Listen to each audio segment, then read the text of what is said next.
ఆంధ్రప్రదేశ్ లో చట్టాలకు న్యాయాలకు శిక్షలకు అతీతంగా వ్యవహరిస్తూ తనపై ఎన్ని కేసులు ఉన్నప్పటికీ తప్పించుకు తిరుగుతున్నది మాత్రం ఒకే ఒక్కరు, అది జగన్మోహన్ రెడ్డి గారు మాత్రమే. అయితే $1 మిలియన్ ప్రశ్న ప్రజలందరికీ ఒకటి, జగన్మోహన్ రెడ్డి గారు మాత్రం న్యాయస్థానానికి వెళ్లకుండా ఎలా మెయింటైన్ చేస్తున్నారు అని. చట్టాలకు ఆయన ఏమన్నా అతీతుడా?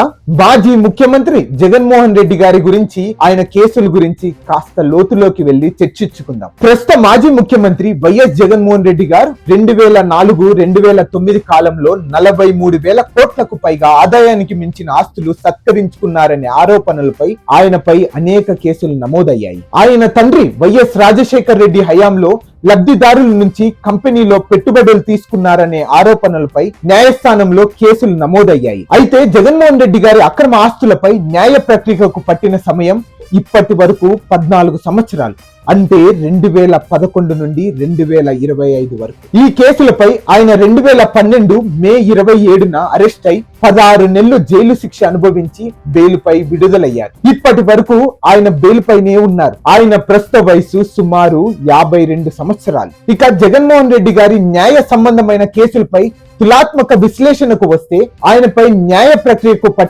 పడుతున్న కాలం చాలా ఎక్కువే. మాజీ ముఖ్యమంత్రి జగన్మోహన్ రెడ్డి గారి కేసు ఇప్పటికే 14 సంవత్సరాలు సాగింది. చట్టపరమైన సమస్యలతో ఈ కేసు మరో 4 నుంచి 8 సంవత్సరాల వరకు కాలయాపన కాబోతుందని రాజకీయ మేధావులు విశ్లేషిస్తున్నారు. మన దేశంలో అవినీతి కేసులలో ఇరుక్కున్న నేతలు సరాసరి 66 నుండి 78 సంవత్సరాల వయసులలో శిక్షను ఎదుర్కొన్నారు. జగన్ ప్రస్తుతము 52 ఏళ్ల వయసులో ఉన్నారు. మరో 4 నుంచి 8 సంవత్సరాలలో తీర్పు వస్తే ఆయన 56 నుంచి 60 సంవత్సరాల వయసులో శిక్షను ఎదుర్కోవచ్చు. 43,000 కోట్ల అక్రమ ఆస్తుల ఆరోపణలు ఇతర కేసుల కంటే భారీగా ఉన్నాయి. తీర్పు ప్రతికూలంగా ఉంటే ఆయన రాజకీయ జీవితంపై తీవ్ర ప్రభావం ఉంటుంది. ఓం ప్రకాష్, జయలలిత, లాలూ ప్రసాద్ యాదవ్ మరియు మధు కోడా కేసులు భారతీయ రాజకీయాల్లో అధికార దుర్వినియోగం ఎంత ఘోరమైనదో చూపిస్తాయి. అయితే ఈ కేసులు న్యాయ వ్యవస్థ సామర్థ్యాన్ని కూడా ప్రతిబింబిస్తాయి. వైఎస్ జగన్మోహన్ రెడ్డి గారి కేసు భారతీయ న్యాయ వ్యవస్థ నిష్పక్షపాతానికి మరియు రాజకీయ అవినీతిని ఎదుర్కొనే ప్రయత్నానికి